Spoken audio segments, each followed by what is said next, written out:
What up, Wholesale to Million family? I'm going to share with you 5 ways to make money in real estate. The last one is one of my favorite, and that's the one I'm doing, and I'm going to teach you. Intro.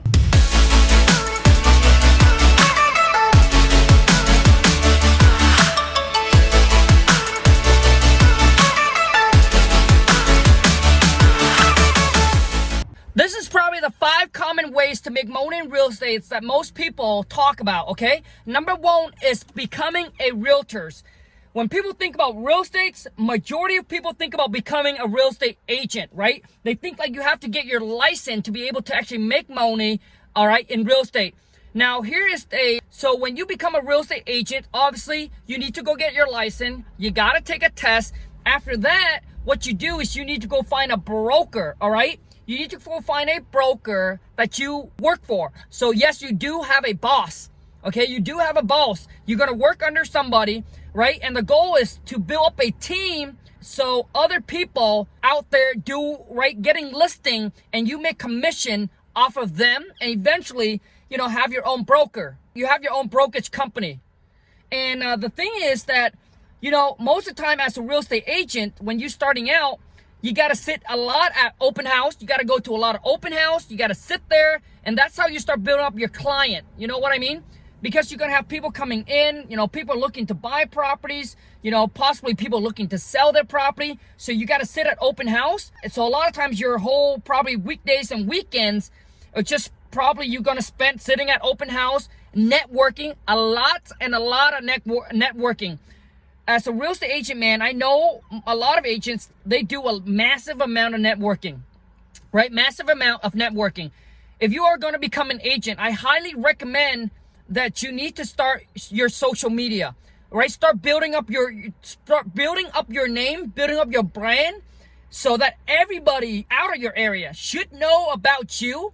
So when they go to invest in that area in your states, right? This is the agents that they should go and list their property with. Or this is the agent that they should contact if they want to buy a property. So you need to really, really build up your personal brand. So the thing with the real estate agent is that, you're making 2.5 to 3% commission. All right, 2.5 to 3% on a commission. Majority of the time when people become a real estate agent and they ask me, so Khang, I also want to become an investor, but should I get my license? That you don't need to get a license to become, and I'm going to talk about this, and this is number 2, to become a real estate investor where you fix and flip houses. Now, you got to understand, when you become a real estate agent, right, you're going to start hanging out with a lot of realtors. And whoever you surround yourself with, man, that's the person you're going to become, okay? Because your broker wants you to start getting listing, because that's how he or she makes their money, is when you get property that are listed, right? You get property you listed, or you bring buyers to the listing, and they get a cut, right, based off the commission you make. So take that into consideration. So let's talk about number 2. Probably the next well-known is fix and flipper, all right? This is the one that buys a property at a discount, that needs repair, that needs some work.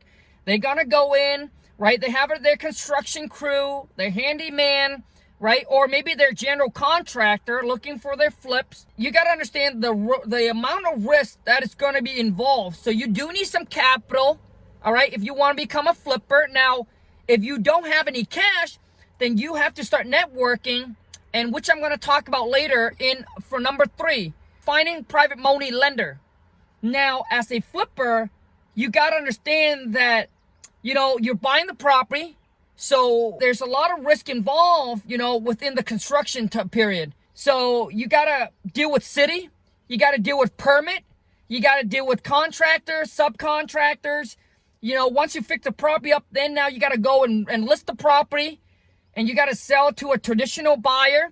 They're going to get bank finance. So they're going to send a home inspection out. You got to go through the whole process again.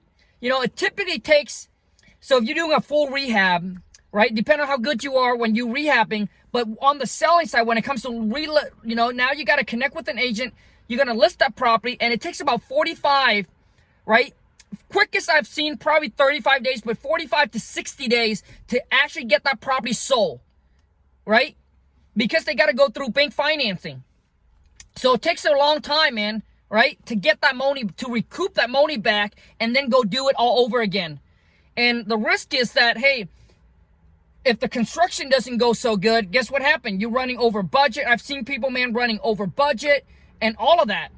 Okay, so now they have more into it than what the property's worth. So guess what you have to do? You might have to now rent the property out.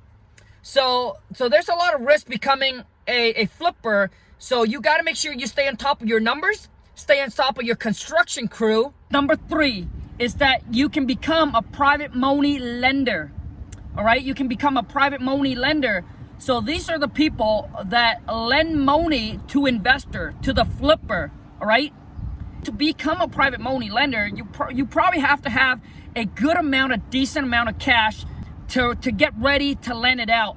And the beauty about being a lender, man, there's really no risk involved, right? You're basically lending to the flipper based on the property. And some people, as a private lender, they also base on the person's character as well, right? And if they can trust the person, but they tie their lending to the property. So basically, if the flipper for some reason walked away, they are just now, they're like a bank. They can foreclose on it, right? They can take the property. As a private money lender, man, you're basically having your money works for you. You're not doing the repairs. You're not doing any work, right? And typically a private lender, I think they charge between 8 to 10% depending on the relationship, right? It's depending on the relationship you have with that person. I've seen as low as 6%, but it's extremely rare. Obviously, you know, if it's your friend, your family member, you know, that could be a completely different, it could be even 5%, you know, whatever works for the other person, right? Whatever the private money lender decides to charge. But I'm thinking on a rate goes between 8 to 10%. Hard money lender, right? Hard money lender, like these are more of a company. They typically charge between 10 to 12 to even 15% on their money. Beauty about being a lender is you having your money works for you. You're basically just leveraging your money. And for those of you, if you want to become a flipper, you know, the best way to find these lenders, obviously, you know, maybe your parents, you know, doctors, lawyer, you know, those kind of people, you know, so you want to start networking, right? Doctors, lawyers, like that, they have some money set aside instead of putting in the 401k, their IRA, maybe they're going to get a better return. You know, families, acquaintance, you know, some friends that know some friends, you know, private money lender, typically a person, right? Not a company, right? When they become a company, they become a hard money lender. Number 4 is becoming a landlord, okay? Now, this is when you have built up some cash and then you want to buy rental properties, all right, for passive income, for that cash flow. So what I do with my money is that I take whatever I make from my business, I dump it into buying rental property. I mean, this is probably the ultimate goal for I would say 99.9% of investor, if not all real estate investor. Their end goal, man, is to become a landlord, right? To own rental properties. But when you become a landlord, the goal is to leverage, all right, not to do everything. I've seen people when they start buying rental property, when they start becoming a landlord, they start doing everything themselves, managing the property, managing the hiring, qualifying the tenants, getting, doing all the turnover. It's just too much. And, property manager only charge between 7 to 10%. You know that you're capable of making more than 7 to 10% in return if you put your focus, your time on something else, right? On your business. So I don't manage my own property, right? All goes to property manager. I pay my property manager about 7%. That's what they charge me, right? 7% of the total rent that is being collected. And when there's maintenance comes up, they will let me know. So I tell them if anything that's over $100, they need to send me an email or they need to call me, text me, whatever it is, and let me know what the issue is. And I need to approve it, all right, for them to send their contractor out there. You can send your own contractor out there if you wanted to, right? Maybe you have a contractor that you know, and you'll be like, hey, when there's any maintenance issue comes up, I need you to call my contractor first before you send out your own. Because obviously, they got to make some money, so if you send your own, maybe it's a little bit cheaper. But to me, don't step over dollars for pennies, which mean like don't worry about, you know, okay, your contractor comes out there, it might cost $100. Their contractor might cost $135 or $150. You know, I think your time, your brain can spend better, you know, just focus on some, you know, more the cash producing tasks instead of saving that extra $35-50. Let them handle it. Let them make some of their money. But you got to understand that you need to stay on top of your property manager. I've seen landlord get screwed over by property manager because they're not on top of their property manager. You know, once you get to so much rentals, you know, finding a good property manager is the key to making sure that you can keep those cash flow. Because I've seen people that let property manager takes over, and then it was a bad one, and guess what? They're now losing money instead of getting cash flow every single month. So finding that good property manager is the ultimate key to you building up a massive rentals without any headaches, without any stress, without very minimal of your time involved. I mean, some of my rentals I haven't seen in years, right? In years. And rental property, you got to understand, it's a slow process, right? It's a slow process, and it takes a while to get to the, you know, 2,000 passive income, 3,000, 5,000, 10,000, 20,000, whatever your numbers is. It takes time, you know. Right now we're at about 10K a month in passive income cash flow on my rentals after the mortgage is paid, after the property management is paid, after all of that. So we get roughly about 10K a month in passive income. And that took me years, right, to build. And if you are gonna buy rental property, make sure you learn the strategies, the method called the BRRRR: buy, rehab, rent, refi, and repeat. Okay, you gotta make sure, man. I think I did a video on that, but that is the method to actually building wealth and leveraging your cash without pumping out any more cash, right? If you don't want to. So once you buy a piece of property, you can actually use that same cash and cycle it again and over again to buy another property, to buy another one, using that same cash that you bought the first property. So the BRRRR method is one of the key methods that you need to learn, all right, if you want to start building up that rental empire, man. Last but not least, this is what I teach. One of my favorite strategies to making money in real estate, it's called wholesaling. What's so great about wholesaling? You don't need any cash, very little to no money, man, needed to get started. You don't need no license. You don't need to go get a realtor license. You don't need a college degree. You don't need a GED. You don't need a high school diploma. I'm a high school dropout, you know? So it's probably the safest and the quickest way to make money in real estate, man. Because as a wholesaling, so let me explain. As a wholesaler, all we're doing is we go out, we market to find distressed property, right? Where people are in a situation like maybe the property's vacant, the renter trashed the property, maybe it's a probate leads, right? Maybe one of the family member, their mama, their papa, their grandparents just passed away and now they inherit the property and they just want to sell for cash. These are people that need to sell, not want to sell. The people that want to sell, they can list the property with a realtor, right? And they can get full price. So typically, you know, as a wholesaler, we're targeting these people, and it's probably about 3% of the people that you came in contact with. Very small percentage, but it's enough for you to make whatever amount of money you want, man. 50K a month, 100K a month, to $500,000 a month, $1 million a month. It's unlimited, right? However much you want to make.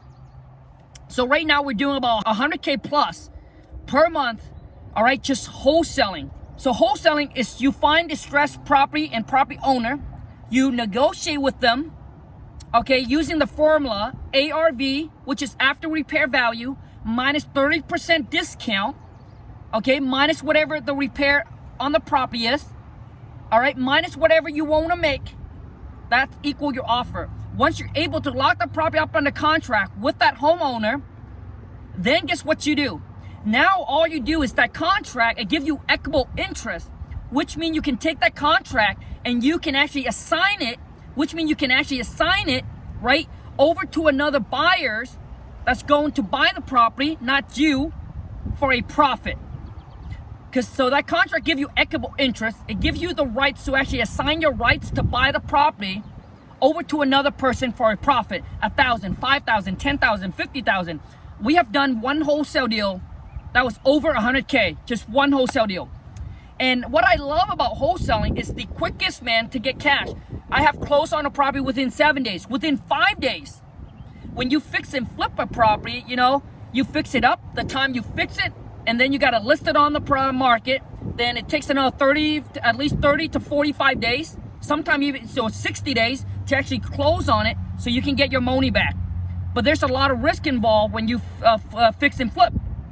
As a wholesaler, if you can't find it right within the time period that is agreed between you and the seller, and if you can't find a buyer, and if you don't want to move forward to buy the property, guess what you do? You can just call the seller up and you said, hey, sorry, but you know, after we calculate our numbers or after our inspections, it doesn't seem like the number's going to make sense for us. So you can cancel the contract, walk away, back out of the deal, walk away scratch free. You get your earnest money back, all of that. Okay? The goal is not to have a reputation like that, but I'm telling you, that's the beauty about wholesaling, right? You haven't bought the property, you don't buy the property. Okay? You just walk away. You can back out the deal. Worst case, you lose your earnest money. And a lot of you think like you have to put a large amount of earnest money down, but you don't. It could be $1, it could be $10, it could be $100. On our contract, right now it's about $150 to $250, right? $150 to $250 we put on our contract for the earnest money with the seller. But like I said, it could be $1, okay? And if you don't have $1, maybe you're in the wrong business. Maybe you just need to go get a job. So, and that's the beauty about wholesaling. And that's what I teach you in my channel. And if you want to learn more about wholesaling, right? Like, subscribe, right? Smash that thumbs up, subscribe, turn on the bell notification, because that's exactly what I show you in my channel is how to make money wholesaling. My goal to you is to help you build up a cash cow, which is a solid business that produce you, right? A massive amount of money, man, every single month. Then you take that money, man, then you now can go buy your cash flow.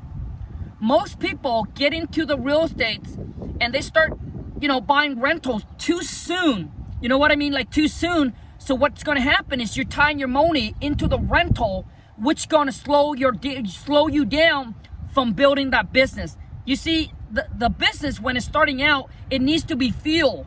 So for it to fuel, your fuel is the cash. So the cash you get from your wholesaling, fuel your business until you can generate 10, 20, 30, 50K a month, every single month. Then take that money, man, and then boom, right? You got to find a place, right, to secure it. So, and then that's when I put it into rentals, and rentals helps you out with taxes and all that, man. So anyways, that's all I want to share with you, but that's the 5 ways to make money in real estate. Obviously there's other ways, you know, developer and all of that, but this is probably the 5 common ways that most people think and talk about when they get when they wanted to get into real estate. I hope this video add a lot of value to you and give you some kind of a visions, right, of what you want to do. So comment down below and let me know what your plan is and what you want to do. And until next time, you guys take care, have a great rest of your day, and let's go make this money. Ciao.